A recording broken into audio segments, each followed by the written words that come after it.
আমরা জানি মানুষের হায়াত নির্ধারিত।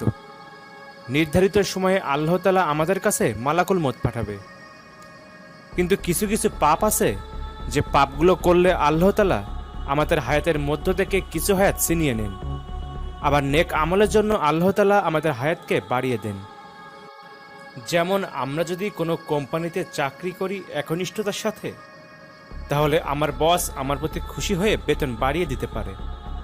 তেমনিভাবে কোনো বান্দা যদি তার ইবাদতের মাধ্যমে আল্লাহকে খুশি করতে পারে, তখন আল্লাহ তাআলা তার বান্দার হায়াতের মধ্যে, তার রিজিকের মধ্যে বরকত দান করে। মুফাসসির ইকরামরা বলেন, মানুষের হায়াত নির্ধারিত ঠিক আছে, কিন্তু আল্লাহ তাআলা কোনো কোনো বান্দার হায়াতের মধ্য থেকে বরকত ছিনিয়ে নেয়।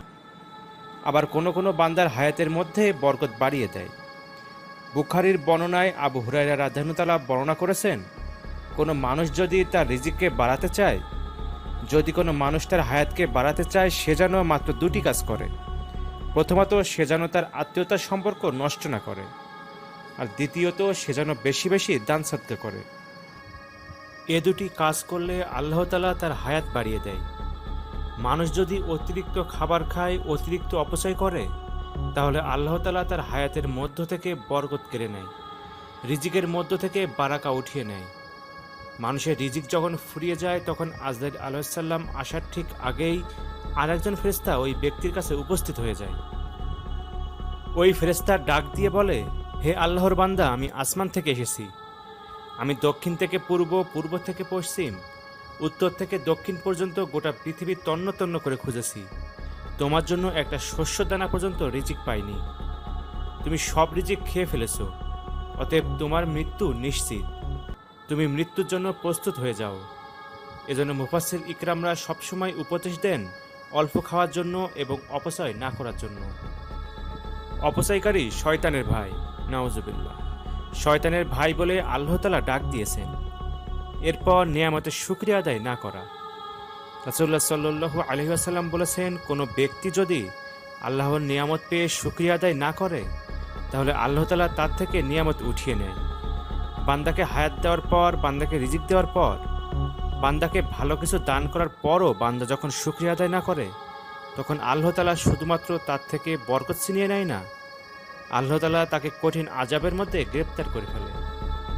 এরপর রাসূল সাল্লাল্লাহু আলাইহি ওয়াসাল্লাম বলেন, আত্মীয়তার সম্পর্ক যারা ছিন্ন করে, এদেরকেও আল্লাহ তাআলা হায়াত কমিয়ে দেয়, হায়াতের মধ্য থেকে বরকত উঠিয়ে নেয়, এবং এদেরকেও আল্লাহ তাআলা রিজিক কমিয়ে দেয়। এজন্য আত্মীয়তার সম্পর্ক ছিন্ন করা মারাত্মক গুনাহের কাজ। আমাদের সকলের মধ্যে প্রতিনিয়ত আত্মীয়তার সম্পর্ক ছিন্ন হচ্ছে। ভাই বোনের সাথে সম্পর্ক নেই, ফুপুর সাথে সম্পর্ক নেই, এমনও নজির আছে বাপ সন্তানের মধ্যেও সম্পর্ক নেই। এজন্য বন্ধুরা, আত্মীয়তার সম্পর্ক ছিন্ন করা যাবে না। আল্লাহর রাসূল সাল্লাল্লাহু আলাইহি ওয়াসাল্লাম বলেন, আমার যে উম্মত আত্মীয়তার সম্পর্ক নষ্ট না করে, বরং সম্পর্ক অটুট রাখার চেষ্টা করে, আমি এবং আমার সেই উম্মত একই সাথে জান্নাতে থাকব। সুবহানাল্লাহ। আজকাল জমি জমা নিয়ে বেশি আত্মীয়তার সম্পর্ক ছিন্ন হচ্ছে। ভাই ভাইয়ের সাথে, ভাই বোনের সাথে জমি জমাকে কেন্দ্র করে সম্পর্কের অবনতি ঘটছে। ফলে আমাদের সমাজ থেকে ধীরে ধীরে বরকত উঠে যাচ্ছে। এজন্য আমাদের হায়াত এবং রিজিক উভয় বৃদ্ধি করতে চাইলে উপরোক্ত বিষয়গুলো খুব সতর্কতার সাথে মেনে চলতে হবে।